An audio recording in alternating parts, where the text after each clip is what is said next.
Women you're about to meet trusted Dr. Zia wholeheartedly, only to be left feeling disfigured and scarred for life. Now they're demanding action against this GP. I've got these hideous scars that I can't hide. I didn't think I would have scarring at all.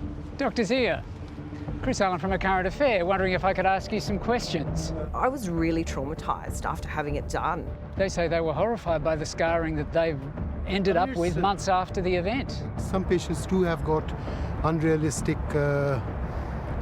expectations. These women say they're too embarrassed to show their faces after trusting this GP, Dr. Farouk Zia, to operate on them. Do you warn your patients of possible scarring? Yes, absolutely. I mean, they get complete information before the surgery. I don't want to wear my hair up because the scarring is so visible. We'll call this woman Jane. For her, the horror started with the actual procedure, a mini facelift carried out under local anaesthetic. There was a lot of points where I could still feel the scalpel or the scissors and the stitching, and he would have to stop and put more locally in. And if someone complains that they are feeling, it's just like dental surgery.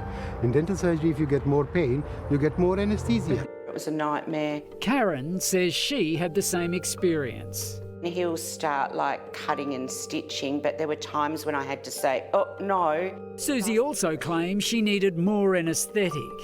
You get a sharp pain, you could feel it. And then you go, oh, and he goes, oh, we'll put more in. They could feel you cutting their skin, slicing their skin. I mean, all these things have been told them before, that these things happen. It sounds horrific that you could actually feel someone cutting at your face. It is, and just, it's not what I was expecting. But when I saw pictures of my stitching and that from the back, I was absolutely horrified. The thing is that you can't make every single person happy. But they say they didn't get what they were promised or expected. Some people have got more expectations and they just think that they are going to get different results altogether. All the women we interviewed claimed they suffered from infections after the surgery. You just said they were from internal stitches poking through and there's nothing I can do, and dismissed me. Susie, who decided to have surgery to celebrate beating cancer and dramatic weight loss, says she ended up with a hematoma on her neck. And he just kind of looked at my lump and said, oh, that'll go. That's okay, that's normal. It's not normal. I knew it wasn't normal. On Facebook, these ads promote Dr. Zia's signature mini facelift, saying it lasts for around 10 years and most patients can return to work within a week. He operates in 3 states, and Jane was the only one who said she had more than a phone call with Dr. Zia before the procedure. I was aware he wasn't a plastic surgeon, that he was only cosmetic, but I was assured by him at consultations that he was experienced during these. Do you always see your patients face to face before you perform surgery? Most of them, yes. Sometimes they do get FaceTime. There was no FaceTime, it was just a phone call from him, and I couldn't understand him. And he's going, oh, don't worry, you'll be okay. These ladies were in Perth. They said that you were supposed to FaceTime them and you didn't. No, we did, with the Perth ladies, we did FaceTime, and they do come to the clinic first to have a consultation first.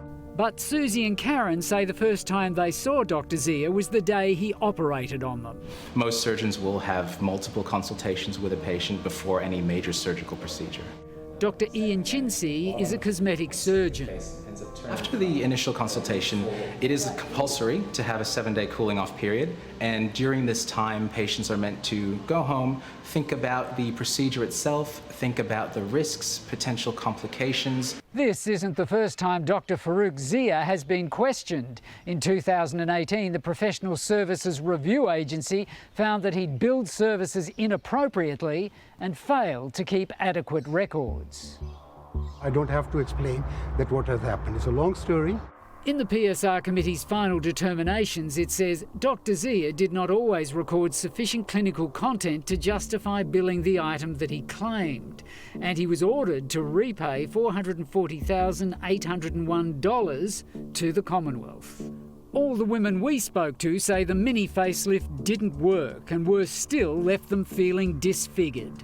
Should have been placed with the contours of the ear coming right under the earlobe. That if there is any concerns, they can always come back and we can rectify that. It's not acceptable to be doing this to women. Two of the women have asked Dr Zia for their money back and adequate compensation, but so far they've received nothing.